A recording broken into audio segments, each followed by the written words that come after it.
David Brooks, welcome. Good to be here in Detroit. Yeah, it is just a delight to get to sit down to talk with you after reading the book. Oh, thank you.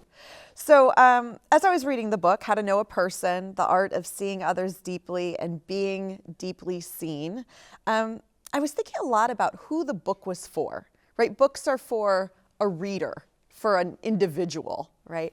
But I was thinking at the same point, this book feels so much more like it's for society.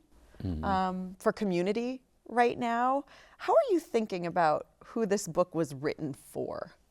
Yeah, I was sitting on a plane recently and there was a guy next to me and he was reading a book on how to become a writer. And one of the chapters was pay close attention to your audience. And I was like, I feel like drawing an X through that, like don't pay attention to that chapter. Yeah. So we writers are working out our stuff in public. And so I'm not naturally good at seeing others. I'm not the most socially adept human being on the face of the earth. So I wrote this book to try to get better. And one of my favorite sayings about writing is from Frederick Buechner, the novelist. We're beggars who tell other beggars where we found bread. So if I found something that's useful to make me become more socially adept, more good at seeing people, more good at making them feel understood, then I just take that and I try to pass it along. And so I wrote it for myself. But I would say I'm not the only person with this problem. And so I wrote it in part because we have this loneliness epidemic in society. We live in a society where 54% of Americans say that no one knows me well, where the number of people who say they have no close personal friends has gone up by fourfold since 2000, where 45% of high school students say they're persistently hopeless and despondent. So we're in the middle of some sort of relational crisis in society. And to me, one of the reasons for that, not the only one, but one of them is we just haven't learned how to be considerate toward each other in the concrete circumstances of life. Like, how do you listen well? How do you become a really good conversationalist? So the book begins with the how, right? Just sort of how to pay attention to a person, how to really engage. It's really sort of a how-to. All of these really wonderful practical tips. And then you get to chapter 8. And David Brooks, you just laid out all of these things, and then you wrote, and I want to read it for you. So far, I've been describing a process of getting to know someone as if we live in normal times. I've been writing this as if we live in a healthy cultural environment in a society in which people are enmeshed in communities and webs of friendship, trust, and belonging. We don't live in such a society, end quote. It was a gut punch. No, I'm bringing you down, sorry.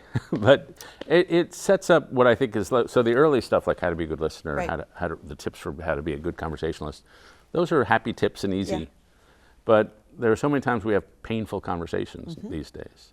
And the two main sources of painful conversation, which I try to describe in the book, the first is the political conversation. And because we just went through an election season, I always do a lot of travel, but I did especially a lot of travel this fall. Yeah. And I was in blue places, like Boston or Philadelphia, and red places in rural Nebraska, rural Kansas, West Texas, rural Ohio. And the chasm between the two seems to me just bigger than ever. And then the conversations across suffering. Yeah. So sitting with someone who's just lost a child, or one of my chapters in the book is about how to sit with someone who's depressed. Yeah. And so it just seems the graduate level of knowing somebody well is how to know someone well in hard circumstances, which we're in the middle of an age with a lot of bitterness and polarization and depression, and so it's tough seas. What are the things in society right now that you see that are helping to bridge? Yeah, that's not hard either. There are so many. So in 2017, I created something called Weave, the Social Fabric Project. And it was based on the idea that social distrust is a real problem. 2 generations ago, if you asked people, do you trust your neighbors? 60% said yes. Now 30% say yes, and 19% of the millennials. So we have a lot of distrust in this society. But there are people in every neighborhood who are building trust at the local level. Yeah. And so I'm thinking of, there's a guy in Houston named Pancho Arguelles, and he used to run something called the Living Hope Wheelchair Society. He would take guys who'd been injured in construction accidents and were paralyzed, and he'd give them wheelchairs and diapers and catheters so they could lead dignified lives. He'd offer them training on how to be social workers. So you're in Houston and 25 guys in wheelchairs are wheeling into your neighborhood to help solve your neighborhood's problems. And the guy who did this, his name is Pancho Arguelles, and he just is spreading trust by being selflessly serving a community. And I once said to Pancho, you just radiate holiness. And he said, no, I just reflect holiness, which is the right answer. And so those people everywhere, we go into any town in Detroit or McCook, Nebraska or Wilkes, North Carolina, and we just say, who's trusted here? And people give us names. And sometimes, like Pancho, they run an organization. Sometimes they're just neighbors. You talk, and you've talked in this conversation and in the book a lot about loneliness and sort of the impact that we're seeing in society. I'm curious about if we, right, the royal we, don't choose this path of kindness and caring for each other, what happens? Like, where do we go from here? I think a lot of folks are wondering in society today. Well, societies fall apart when distrust is high and people can't work together because they don't trust each other. Societies fall apart when there's no moral order that's cohesive, holding them together. They fall apart when we don't have a common story. So a diverse, pluralistic society like ours needs to be united by a common story. We're all moving together towards some end.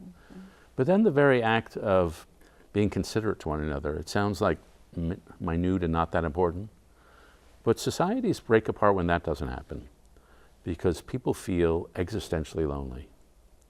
Because when we are isolated, we not only feel sad, but we feel mean. Because when you feel unseen, you feel under threat. That's how we evolved. And you feel your dignity is being insulted, which it is. People are not recognizing me for the human being that I am. And so you want to lash out. And there's a guy named Ryan Streeter at the University of Texas who did a study finding that people who self-identify as lonely are 7 times more likely to be active in politics than other people. So what happens is people go to politics as an attempt to cure their social loneliness. Because politics seems to offer belonging. I'm team red or I'm team blue. But it's not belonging like being a part of a community. It's just hating the other people. And it seems to offer a path of righteousness. I can doing something for the country, but you're not sitting with a widow or serving the poor. You're just hating people on Twitter. Well, the book that we've been talking about is How to Know a Person, The Art of Seeing Others Deeply and Being Deeply Seen. David Brooks, it's been a pleasure. Thank you. It's really been fun. Watch One Detroit, Thursday at 7:30 p.m. You can find more at onedetroitpbs.org or subscribe to our social media channels and sign up for our One Detroit newsletter.